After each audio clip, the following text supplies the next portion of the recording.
I realized I kind of sort of fibbed in the last video that said that what I told you last video training is the only thing I did. But at the end, I covered it up because I said, no, wait, I also did one other thing. And that one other thing that I did is the birthday hack. Now, before I talk about the birthday hack and what I did for years, I kind of leveled it up a little bit because I had a little bit more money and less time. There's two things, sweat equity and financial equity. And I got to a point where I couldn't spend the effort, what I'm going to show you today, and I had to pay for those services in regards to salary and other tools. In regards to that, I recommend that you definitely do this strategy for a while. And I say that because I did it for a very long time, again, to reduce my P's and L's and increase my ROI. Plus, it kept me more entrenched with my database. And it's probably one of the things I miss doing the most. And I probably will get back into it one day. With that said, there is a full hour-long training inside of this training in the live training section here about birthdays, and I talk about all the different ways that I have used birthdays to leverage my business while also celebrating my people. Right. And the cool thing is you only really need to worry about this with 300 people. So what comes about with weekends? Let's say about a birthday a day ish, give or take. All right.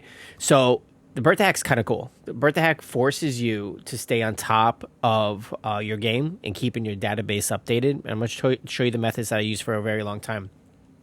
You'll notice that on the dailies, weekly, I had handwrite birthday cards. And for a while, I was doing them on Fridays. And then for a while, I switched to Thursdays. And eventually, it faded out into the stuff I just mentioned before. Now, but what I'm going to tell you what to do is really cool.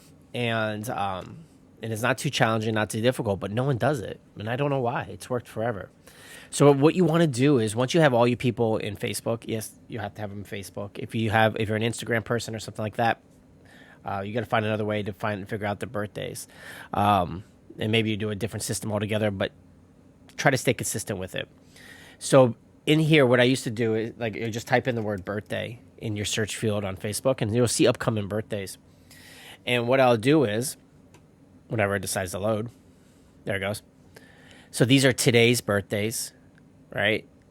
And then there's they'll have recent birthdays here. Actually, this is all cool. You can just add things now that you don't even have to before you had to tap their thing and go. Now you can just do an automatic message. Pretty cool.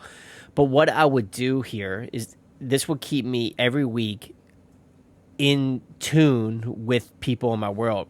So let's say I have my Dream 300, and then let's just say this particular person here wasn't in my Dream 300, but I'm like, you know what? I kind of want that person in my Dream 300. How did I miss them before?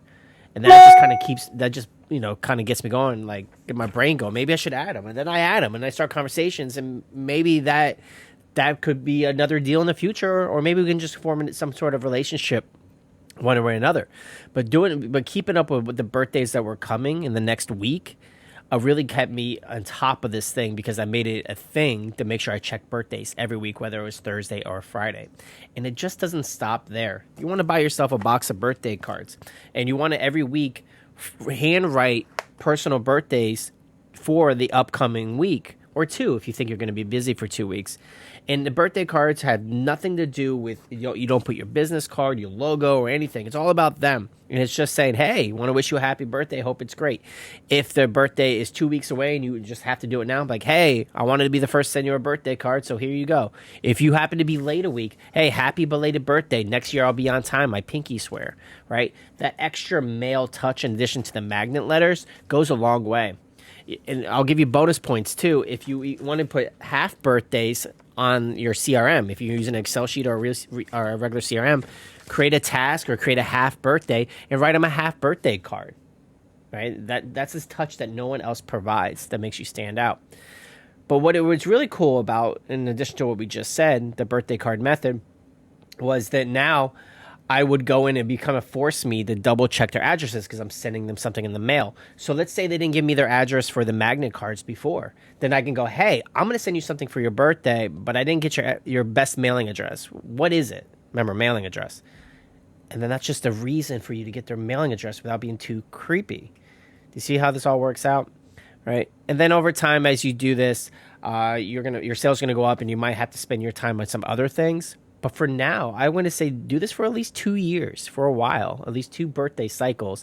And you're going to see that the impact that it has is pretty powerful on your business. So much so that I still have it in my daily HPCs for my team. And I put it in the speed ramp, the speed course. And the reason I put a speed course, because this is what I did forever to keep my ROIs up and my P&Ls down. It works. So get yourself a box of birthday cards. Go on Facebook and start celebrating people's birthdays when they come up. If you don't have a lot of birthdays on Facebook, well, then you can manually add their birthdays into your CRM or in your Excel sheet and just stay on top of it that way. Where there's a will, there's a way. So that is my recommendation for today's training. So a heads up, the next training after this one is a pre-recorded training, and it's called My Bread and Butter. It is going to be a long one. It's an hour.